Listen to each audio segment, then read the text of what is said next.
Imagine a digital assistant, right? But one that doesn't just answer your questions, one that actively does things for you on your computer. Yeah, not just fetching info, but actually clicking, typing, analyzing data. Exactly. Even building full presentations, that's the really exciting frontier we're exploring today. Indeed. And our deep dive today focuses squarely on OpenAI's new ChatGPT agent. They're saying it's their most powerful agent yet. Okay, so our mission here is to really understand how this agent marks, a significant leap forward in AI capability. hmm How it actually works behind the scenes. Right, and what it can realistically do for you, whether that's daily life or work, and also the fascinating challenges the OpenAI team faced getting this thing built. And we've drawn insights directly from the team behind it, Issa Fulford, Casey Chu, and Edward Sun. Great. So let's dive in. How does this new agent actually work? What's the core idea? Well, previously, OpenAI had these two separate capabilities, right? You had deep research on one side. That was the one good at like reading and summarizing text from the internet, the digital librarian, basically. Exactly. Text-heavy stuff, citations, reports. hmm Then you had Operator, which was all about interacting with graphical interfaces, the GUI, So clicking buttons, typing in forms, navigating visually. right? Now, this new ChatGPT agent, it unifies those two. The team calls it a match made in heaven. A match made in heaven. And they also said something like 1 + 1 = 3. Yeah, that synergy is the key. It's not just putting two tools together. So what makes that synergy so powerful? Is it just more efficient, or can it actually reason across those different modes, text and visual interaction? It's definitely more about enabling a kind of higher level cohesive reasoning. Think Yeah. about it before. If an AI needed to research something and then use that info to, say, book a flight, It'd be like two different systems handing off notes. pretty much, maybe a bit disjointed.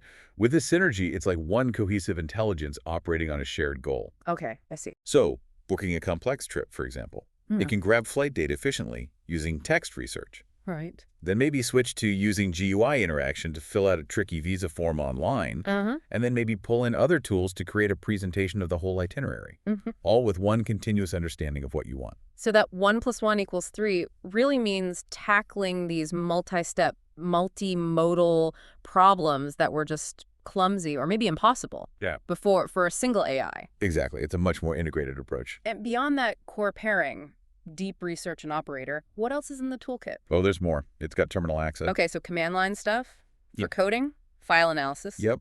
Running code, analyzing files, even creating things like spreadsheets or slide decks directly. Wow. Plus, API connectivity. It can call public APIs or even your private ones if you allow it. So connecting to services like GitHub, Google Drive, SharePoint, that kind of thing. Precisely. And there's also an image generation tool baked in, to maybe spruce up those presentations or reports. Okay, here's what sounds really innovative. This idea of a shared state for all these tools. What does that actually mean? Is it like they all use the same virtual computer? That's a great way to put it. It's like using your own computer, where all your open apps can see the same files, the same context. Okay. So the agent can just seamlessly switch between tools. It might start reading a page with a text browser, realize it needs the visual browser for like an interactive map. And just switches without losing context. Exactly. Yeah. Or download something via the browser and then immediately open it in the terminal to process it. So what's the big implication of that shared state? What new kinds of tasks does that unlock? Well, it fundamentally changes the game. It turns the agent from just a collection of tools into a truly unified assistant. Right. That shared state is what enables these incredibly flexible, really complex tasks. Before, you'd have information maybe getting lost between steps, or you'd have to manage the handoff. Now, everything it does just builds on the last step, all in the same persistent environment. It means it can tackle projects that might take hours, weaving together research, data analysis, creating content. Just like a human assistant would, without losing the thread or needing me to, like, manually move files between steps. Precisely. It maintains that continuity. That shared state really does sound like it unlocks a whole new level. Yeah. But how do you train an AI to do all that? To switch tools smartly, learn complex tasks? It can't just be programming specific rules for everything, can it? No, you're right. That wouldn't scale, especially with the messy internet.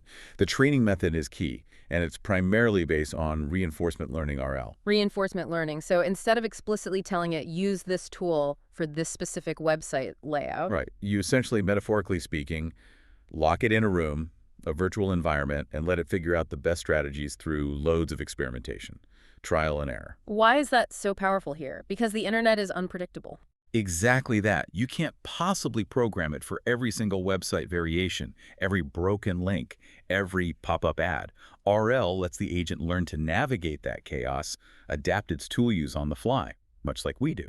And this training happens at a huge scale, right? Something about thousands of virtual machines interacting with the live internet. Yeah, the scale is immense. Thousands of these virtual instances are constantly experimenting, learning from interacting with the real web. Wow. And what's really interesting about RL here is how data efficient it apparently is. Data efficient. How so? Well, the OpenAI team mentioned it requires a minuscule amount of high-quality curated human data compared to the massive data sets needed for pre-training the base language models. So they can teach it these complex new agent skills without needing proportionally massive new labeled data sets for every single task. That's the idea. It builds on the model's existing reasoning and visual understanding capabilities, teaching the action part relatively efficiently. It speeds up development quite a bit. Okay, that makes sense. And it's not just about what it learns, but also how you interact with it. They seem to have put a lot of effort into making it conversational and collaborative. Absolutely. It's modeled quite deliberately after how you might interact with a human colleague, say, on Slack or Teams. How so? Well, it's designed to ask clarifying questions if it's unsure about your request. Okay. And importantly, you can jump in. You can interrupt it if it seems to be going off track, ask for a status update if a task is taking a while. Or even redirect it completely. Yes, or redirect it. And crucially, it won't just go off and do potentially sensitive things on its own. Like what? It'll ask for your permission before taking any destructive actions, things that have real consequences, or if it needs to log into one of your accounts. User control is paramount. That collaborative feel is also helped by this persistent environment idea, right? The agent's virtual workspace sticks around. Exactly. That's a huge feature. The virtual computer environment it uses persists beyond just one chat session. So for you listening, this means if you kick off a big research project for the agent, you can step away, come back tomorrow. And pick up right where you left off. You can see what it did, ask follow-ups. No need to start over from scratch. The team compared it to looking over your coworker's shoulder. That's a great analogy. So you can go back, maybe ask it to fix something, or even, like, take over the controls yourself. Totally. You can jump into that environment yourself to click something, log in manually, or add information it couldn't find. That persistence is vital for those complex, maybe even multi-day tasks. Right. So with all these tools, the shared state, the RL training, the collaborative interface, what kind of actual magic can this thing pull off in the real world? What are the use cases?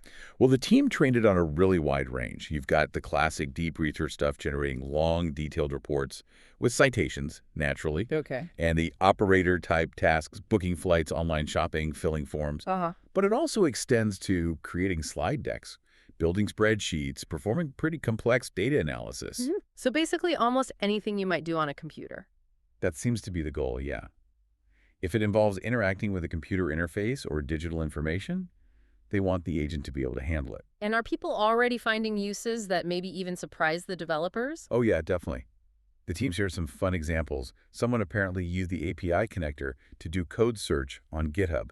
Which wasn't like a primary intended use case. Apparently not, but it worked. Another user did deep dives into ancient DNA, getting the agent to synthesize info from brand new research papers into reports or slides. Wow, that's incredibly specific. It shows the flexibility, right? Yep. And the team themselves shared personal uses online clothes shopping, especially where you need to visually browse. Makes sense. Event planning.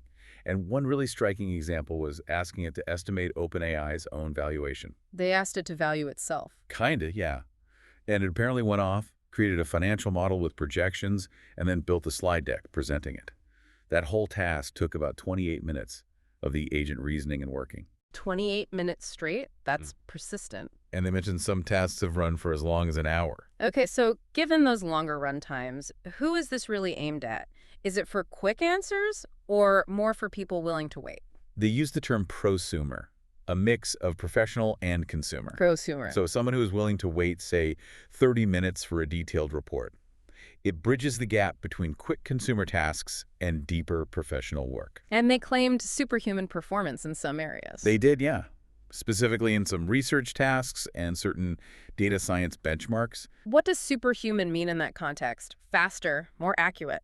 It generally means it can complete those specific benchmark tasks more accurately or efficiently than human experts under the same test conditions, often by processing and synthesizing vast amounts of information way faster than a person could. That's quite a claim. But is it perfect? Are there still things it struggles with? Little quirks. Oh, it's definitely not perfect yet. The team mentioned that while it's pretty good at basic GUI stuff like filling forms, date pickers are still tricky. Date pickers, like selecting a date from a calendar pop-up? Yeah. They said it still needs a bit of work and remains mysteriously difficult for AI systems. Huh. That's actually kind of funny. Even super advanced AI gets tripped up by the calendar widget. It's a weirdly persistent challenge, apparently. Makes you wonder. Okay, shifting gears a bit. Mm. An agent that can actually do things, take actions with external side effects. Yeah. That must bring up a whole new set of safety concerns, right? Absolutely. This is very different from a language model that just outputs text. This agent can interact with the world, potentially perform actions with real consequences. What kind of risks are we talking about? Well, it could range from something relatively minor, like the example they gave of it maybe buying 100 different options when shopping online, just to be sure. Which would be annoying and maybe expensive. Right. To much more serious risks, like potential data exfiltration or misusing online systems if not properly constrained. It's a new frontier for AI safety, beyond just preventing harmful language. So given these new risks, what kind of safety measures are built in? How do they mitigate this? They described a multi-layered approach. Mhm. A key part is having a kind of monitor that looks over its shoulder. Like antivirus software. Sort of, yeah. Well, It constantly watches what the agent is doing. If it detects suspicious activity, maybe trying to navigate to a known malicious website or accessing files it shouldn't be, it can just stop it. it can stop the process immediately. They also have a long list of mitigations in place and a rapid response protocol to quickly address any new attacks or vulnerabilities that might emerge. And this wasn't just an engineering task, right? It involved lots of teams. Definitely. They emphasized it was a huge cross-functional effort, safety teams, governance, legal, research, engineering, all working together, plus extensive external red teaming. So hiring outside experts to try and break it. Exactly. And lots of internal red teaming, too, where their own teams try to find flaws before it ever gets released. What about the really serious stuff? They mentioned biorisk, like the potential for misusing it to research or create bioweapons. How are they tackling that? Yeah, they specifically said biorisk is heavily on our mind. They conducted many weeks of red teaming, focused just on that, and implemented a bunch of other mitigations, specifically to prevent those kinds of harms. So it sounds like safety is a really core part of the development, not an afterthought. That's certainly the message they conveyed. It has to be, with this kind of capability.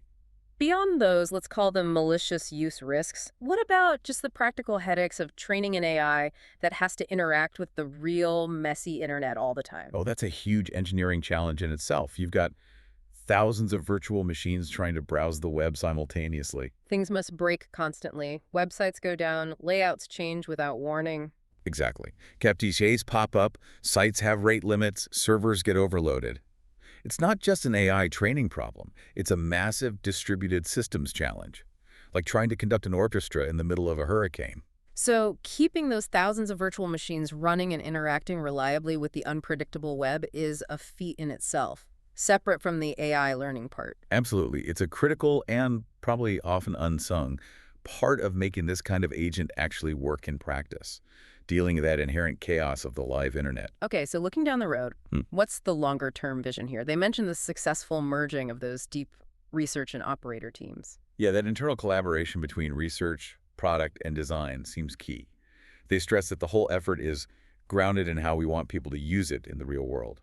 Very user-focused. And the main goal seems to be just making it better at everything, covering the whole distribution of tasks that anyone does on a computer. Pretty much. Training it on tasks that are as diverse as possible to improve accuracy and performance across the board. Are they also thinking about different ways to interact with it, beyond just typing in a chat box? Yes, they mentioned being excited about exploring different forms and ways of interacting with the agent, hinting at potentially new interaction paradigms down the line. Interesting. So what are the concrete next steps or focus areas for development? Well, they want to keep improving the multi-turn ability, making those back-and-forth conversations even smoother and more capable for complex tasks. Okay. Personalization and memory is another big one. Getting the agent to learn your preferences, your context, over time. So it becomes more your assistant. Exactly. And then, looking even further out, the really ambitious goal, moving beyond you having to explicitly ask for things. Agents that might start doing things for you without you having to even ask in the first place. Proactive assistance, like it anticipates what you might need. That seems to be the direction. Managing your schedule, maybe surfacing information at things you'll need before a meeting, things like that. That raises a fundamental question. Do they envision this evolving into one single super capable agent? Or more like a collection of specialized agents, a finance agent, a travel agent, a coding agent? That's a great question. The team seems to lean strongly towards a single, highly capable underlying agent. They use the analogy of an amazing chief of staff. Why one big agent instead of specialists? Their thinking is that the underlying skills are often transferable. For example, even a shopping task might require using the terminal for budget calculations or doing some data analysis. Ah, I see. Because real-world tasks often blend different skills. Right. And fundamentally, the kinds of actions people take on computers, browsing, typing, analyzing, creating, share a lot of common ground regardless of the specific domain. So a unified, generalist agent might actually be more powerful and useful. And underpinning all of this progress, this ability to tackle complex computer-controlled problems, it really comes back to scale, doesn't it? It seems so. They pointed to the massive, like 100,000x, increases in compute power and training data over the years as being the key unlock for abilities like this. Scale, combined with smart training techniques like RL and good data. Exactly. That combination seems to be crucial. So, wrapping this up, what's the big takeaway for you, the listener? This new ChatGPT agent feels like a really fundamental shift. It really does. We're moving beyond AI that just answers questions to AI that actively does complex, multi-step work for you right on a computer. It's less like a search engine and more like that digital chief of staff we talked about, ready to take action based on your instructions. So here's a thought to leave you with. Imagine what daily tasks, big or small, you could actually hand over to an AI assistant like this, one that operates like a trusted partner, learns your needs, maybe even starts anticipating them. How could that change your productivity, your creativity, maybe even just give you back some free time? What completely new challenges could you tackle if you had this kind of capable digital assistant always ready to help operate your computer?